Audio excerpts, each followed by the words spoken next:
Techbusters proudly brought to you by Ericsson.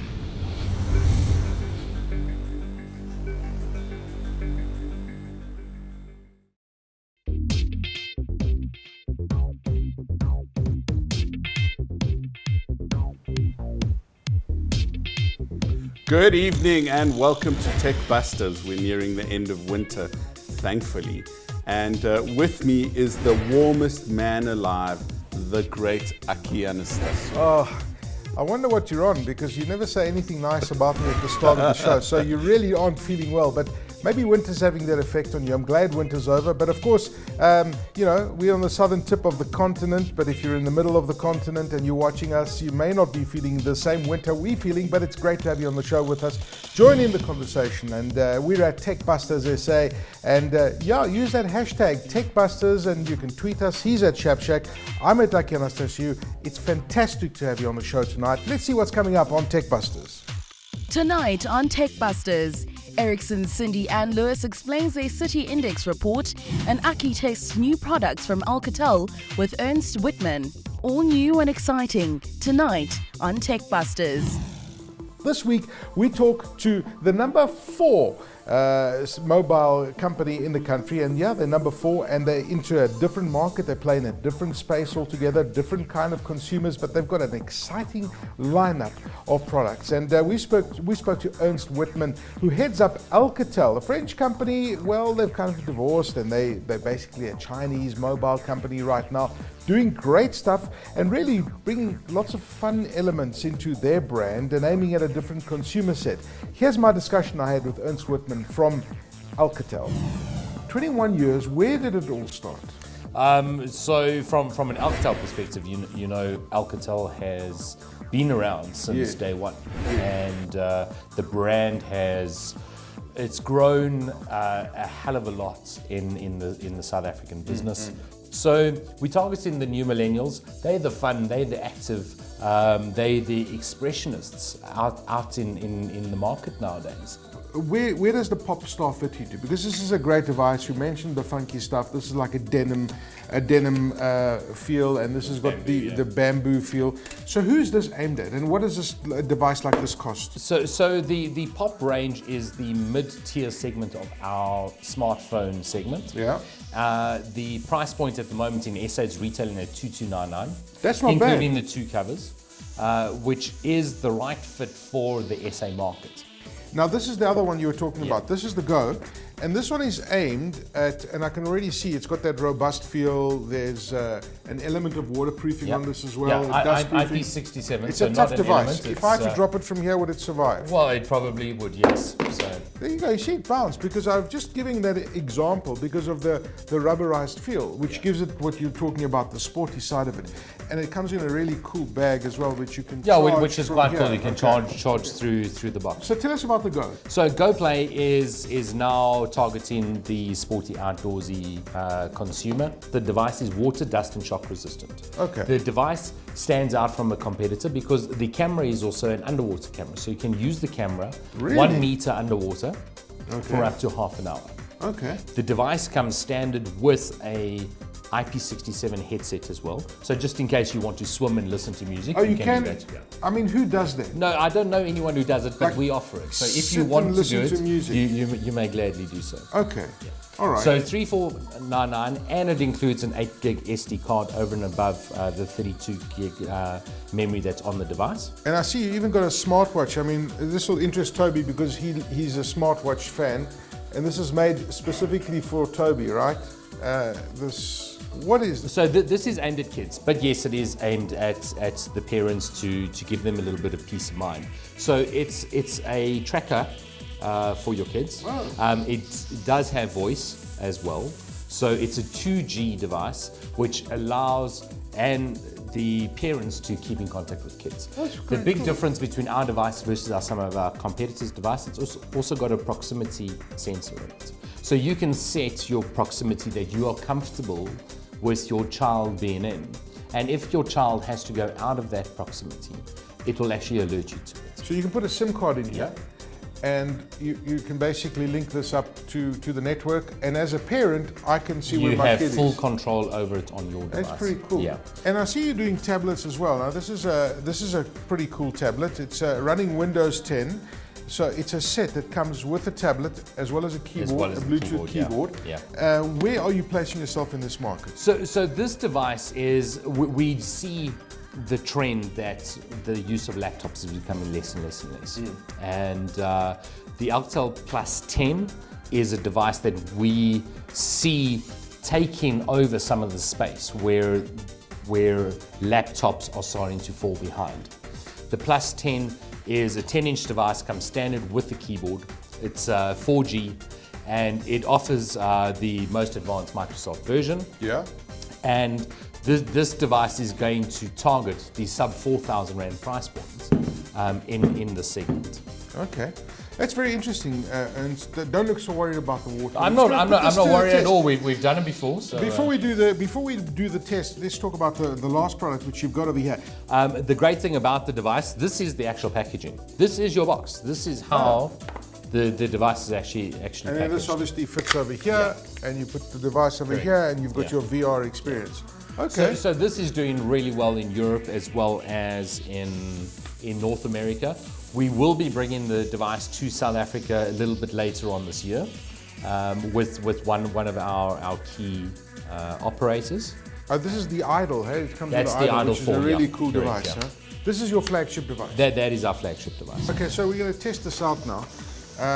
So what I've done is I put a 10-second timer on this.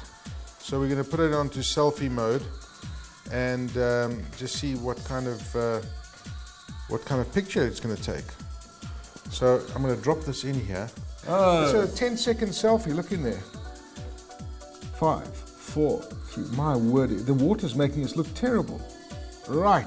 Not sure if that was the water. It was. Let's have a look at this device over here. So it's just taking a selfie with the water in the background. Let's just have a look at how this came out, because it is quite an interesting one. The phone's working perfectly, so the water thing really did work pretty well. Have a look at this. Oh wow! Okay. Well, it's kind of an underwater selfie. kind There of you go. an underwater Look pretty selfie. cool. And as you can see, the device works pretty well. Interesting brand, originally a French brand, now a global player, making great devices, and this is one of their devices, the Go. You saw the tablets, you saw the VR headsets. Keep out and look for the market for the VR, which is going to be available in South Africa at the end of the year. But they've got a phone for everybody and a piece of technology for everyone, even a smartwatch for Toby Shapshak. Now, Ericsson do the most amazing research, and one of their latest research pieces is the City Index report that they've just released. And to talk about this is the head of marketing for Ericsson Sub-Saharan Africa, Cindy Ann Lewis. Cindy Ann, nice to have you in the studio with us. This is a great the Network Society City Index. How would you describe it to somebody? What exactly is it in a nutshell? So Ericsson releases the City Index report once a year, every year, and it's a great way of measuring sustainable cities. It's also all about, Ericsson is all about connecting people and things through the Network Society, and how we measure that is through the Network Society City Index report that comes out.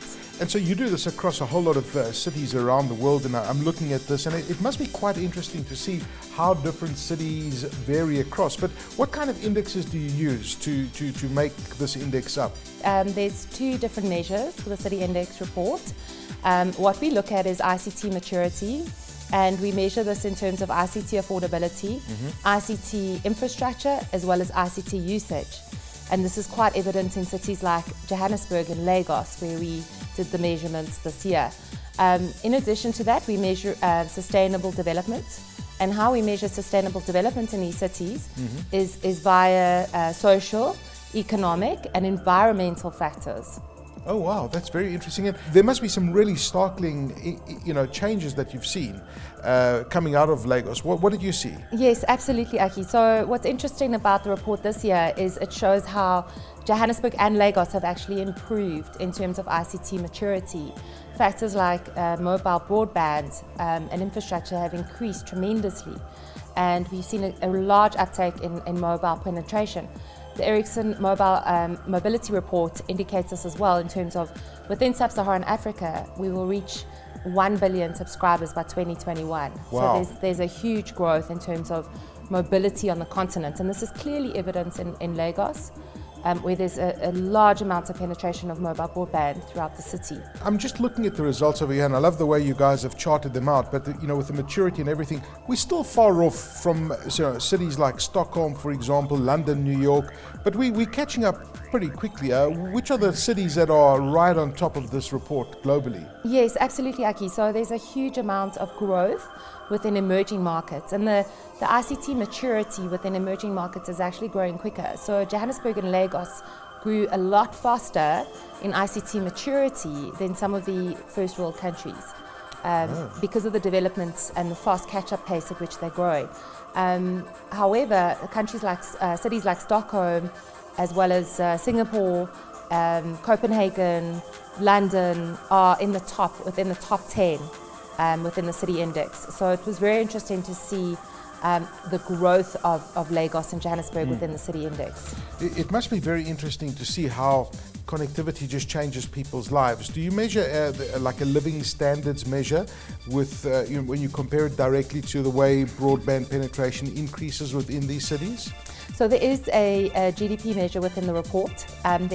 We do touch on broadband infrastructure, as well as development, as well as the speed at which municipalities are rolling out ICT development solutions.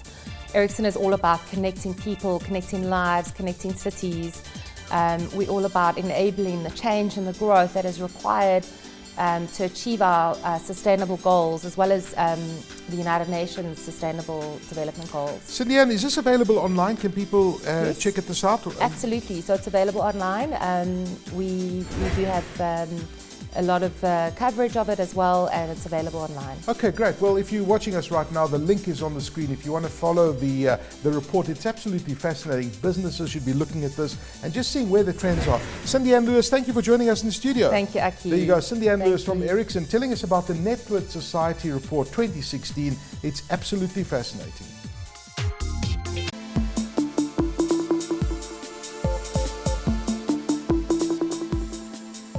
Back to Botswana, and Toby introduces us to some of the clever innovators at the Innovation Prize for Africa. This is especially for Aki Anastasia, who his day job is being a radio presenter and reporter. And this is Joe Matibi from Duma FM in Gaborone, Botswana. And this is his equipment. I mean, this is just really impressive. This has worked up to 1,000 kilometers away from the station. And Joey, you are able to call straight into the station and do live broadcasts using just this. I call it my little outside broadcast artifact, but we call it the device at work. It's an outside broadcast equipment. What it does is it's fitted with a SIM card, and what I normally do is I just call a number that which a SIM card of that number is actually at the workplace connected to something called a codec, and then when I call into that, it rings twice. And then it straight goes on air, and then I would have communicated prior with either the presenter or the producer of the show that in a short space of time I'll be coming on, so I'm just on standby right now. And what they do is they just pick up a channel and I'm live. Dr. Kit Vaughan is one of the finalists of the African Innovation Prize 2016. And Doctor, your invention, your innovation is really quite significant because it combines two different technologies in looking for breast cancer. That is correct. What we do is we take the very best of those two technologies. So ultrasound picks up things that X-ray misses, and by combining those two into the same package, you have a very high likelihood of increasing your yield, that is detecting the cancers and detecting it earlier, so able to treat it earlier as well. Victoria Enwe Mado is from Fjordor, which is a very clever way of testing if people have malaria. Just tell us how simple and clever it is. Thank you. It is very simple. Basically, you collect a small sample of urine, and this is our test strip. You dip the white end of the test strip into the sample cup, and it'll stand there. Within 25 minutes, the urine will get wicked up by this stick, and if the urine sample has detected malaria, or the urine sample contains malaria parasite, there will be 2 lines that will show up in this white area indicating positive for malaria. If there's no malaria in the urine sample, only 1 line will show up indicating that it's negative. So this is a nice, simple, easy, non-technical point of care testing for malaria. With a sign of a fever, anyone at any location really can now test for malaria. Johan Turon, you have a particular fascination with how to save power, and you've come up with this very clever technology called PowerGuard. Maybe you can tell us a little bit about it. Sure. PowerGuard is a range of products that I developed to manage the electrical peaks generated by using bad combinations of electrical appliances all at the same time. Most countries over the globe, and certainly in South Africa and also in Botswana, if you use more than a certain amount of power, they average the peak that you generate over half an hour and actually charge you for that peak. Our unit will then start managing loads in that utility or in that establishment and avoid the trips that you would normally have realized. Khomotso and Kenny are in their final year of high school, and they have come up with this great, innovative toilet, which they're going to tell us based on this little model how it works. So Khomotso, tell us, what does it do? Okay, here we're having the clinic toilet. Actually, what this toilet does is that it flushes itself automatically when the person passes the stools, and it also recycles water. The water that is being used to flush is returned back to the toilet for reusing. And also this toilet, it has a software that is being programmed in such a way that it analyzes the stools. After analyzing the stools, it gives the person a feedback on his or her general health according to the stools that the person passed in the toilet.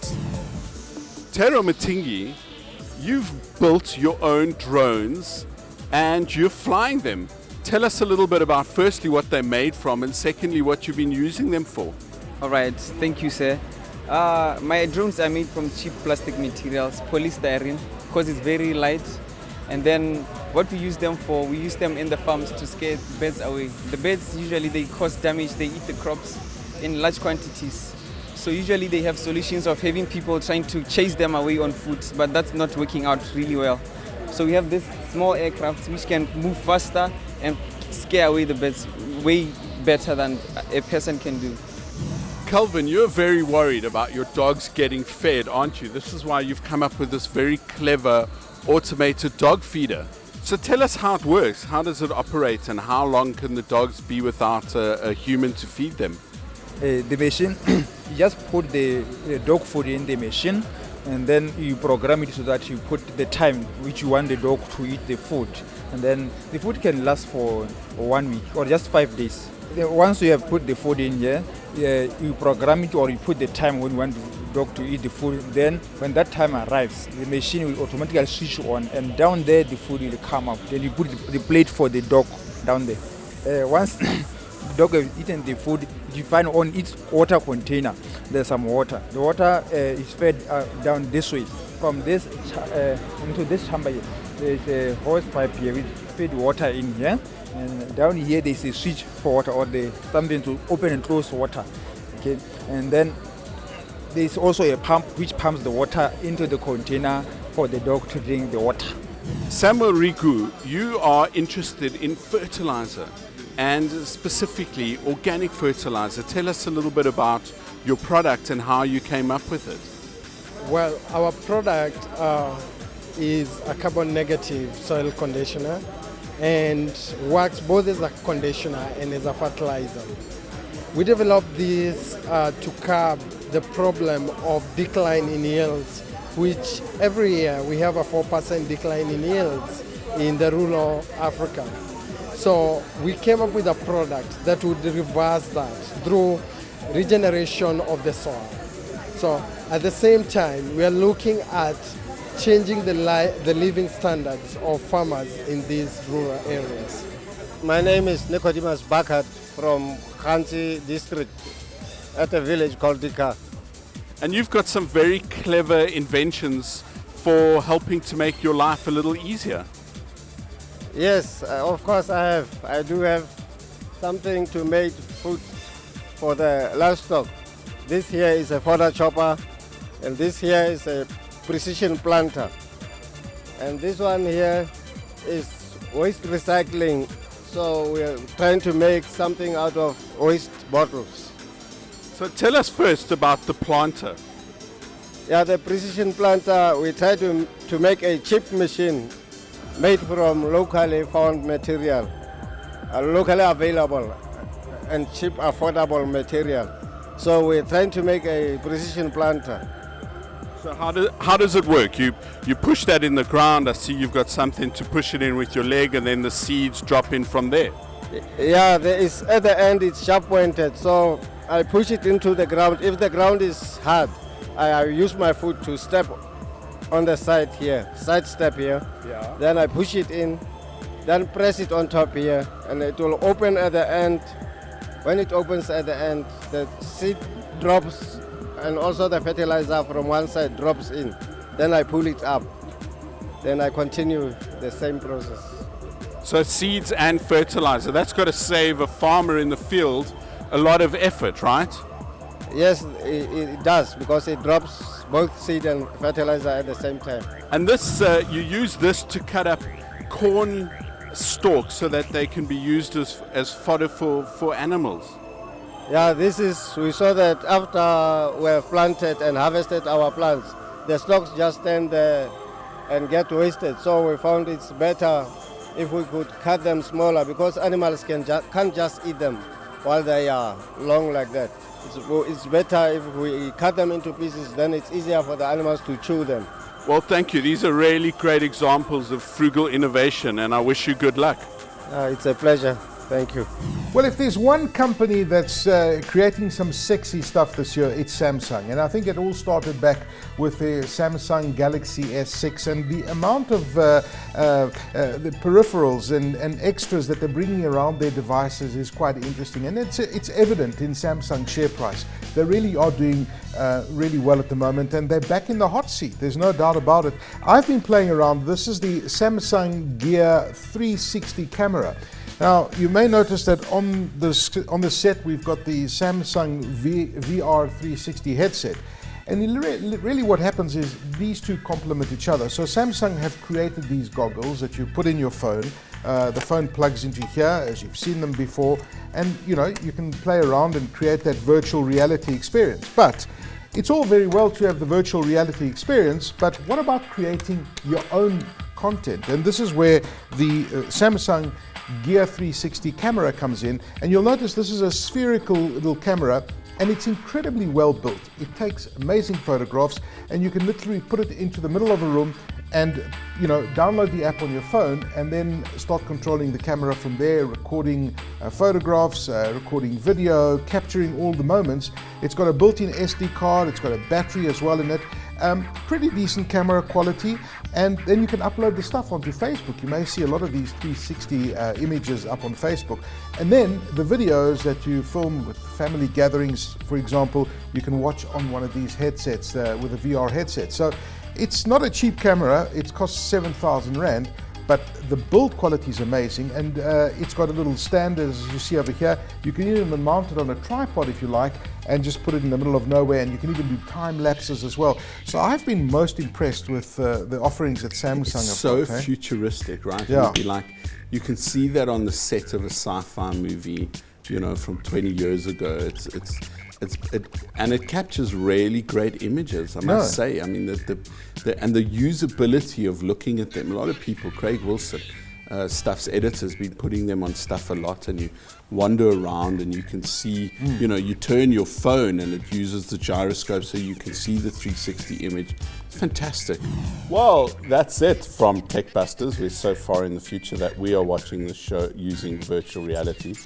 Personally, I do it because the avatar of Aki doesn't look nearly as ugly as he does in real life.